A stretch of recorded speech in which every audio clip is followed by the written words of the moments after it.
Okay guys, I have here my favorite way to lay out grazing plans. For rotational grazing, it's easiest to lay out your external fence, and you can do this whether you have a track like this setup or not. There's a shed over here, but then there's this interior track line fence, and this is the area that is to be grazed. So how would you set this up to rotationally graze? There is probably 100 different ways this could look. It could be sectioned into squares. It could be a fan shape.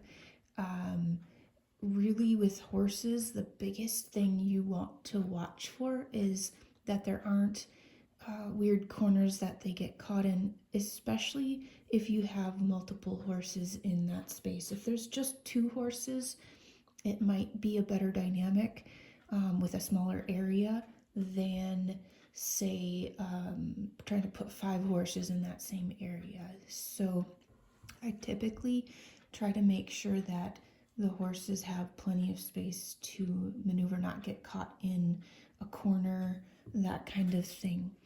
So with this, if there's a post here and a post here, there's a gate here that is closed. So this is a track perimeter, inner track perimeter fence here. I would take a temporary poly wire line and just run it here. Now this depends on, again, the scale is really hard to tell here, right? But I would hope that this is at least like 20 feet wide. If it's much smaller than that, even with 2 horses, you're gonna get herd dynamics, unless the horses are just really well behaved together. So you don't want anybody getting caught in this corner and pushed through that poly wire. So this would be one long poly wire. It would get attached here and here, and then the first grazing area might only be this section right here, right? And then the next time you go to move it, whether it's a day or 2 days or 3 days, I typically try to move fences at least every day or 2, just because they'll start regrazing an area they've picked through after 2 days, and giving them fresh forage helps them move on past that area they've already grazed. I'll also say they've grazed that area. I'll also go and, if I'm picking poop off of this shed or something, I'll go pitch it in that area they've already grazed. So the next line might be here, right? And they get a little bit more.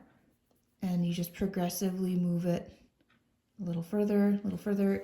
You're gonna gauge how much you give each day or 2 based on how much they clean up, how much they leave behind. Forage quality, if it's all full of weeds, they might not eat much there. They might leave a lot behind. In those cases, I have taken hay and put the hay out there and let them eat their hay in this area. If there's hay there, they're still peeing and pooping.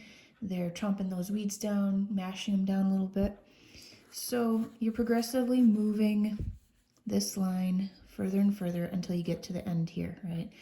Get to the end, and that's all been grazed. And then the next thing would be to shift you're gonna have 2 of the longer poly wire lines here, and you might, that's a little too far because otherwise we're going to end up with a spot in here we haven't grazed yet, right? So I might run my poly wire line something like this, and this. And again, it's hard to tell with, if I typically try for at least 20 feet, but I don't want to put a number on it, because again, it's going to depend on how many horses, how will they get along. you know your herd, know your animals, know your herd, and then pay attention to your forage quality. And if they're cranky and they don't have enough to eat, they'll tell you. So the next section might be grazed here, right? And then again, you might take that out and shift it here, right? Just you're moving along through this paddock. And so we had maybe 4 or 5 paddocks here. We'll have 4 or 5 here.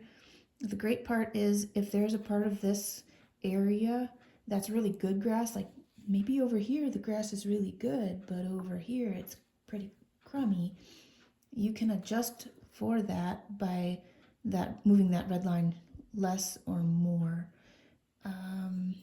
So you get out to here, right? Out to here, and then again, you're just swinging those purple lines around to the next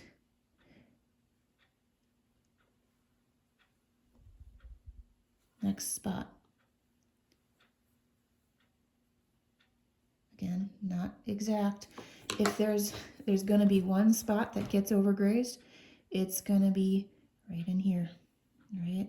Because there's no way around that. You have to have an access laneway, and there's really no way around that I know of.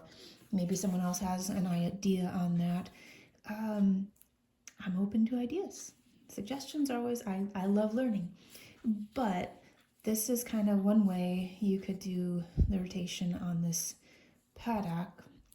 The good news is this whole area then gets to rest, recover for way longer, because it's not the horses don't have access back to it. The more the horses have access back to it, the more they'll re-nip any regrowth. The grass will start regrowing if you get rain. It'll start regrowing within a week. And so you don't want to leave them on that area to regraze it.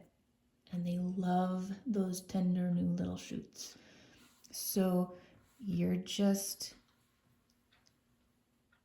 constantly kind of making little fan shape through here, and they get a spot, right?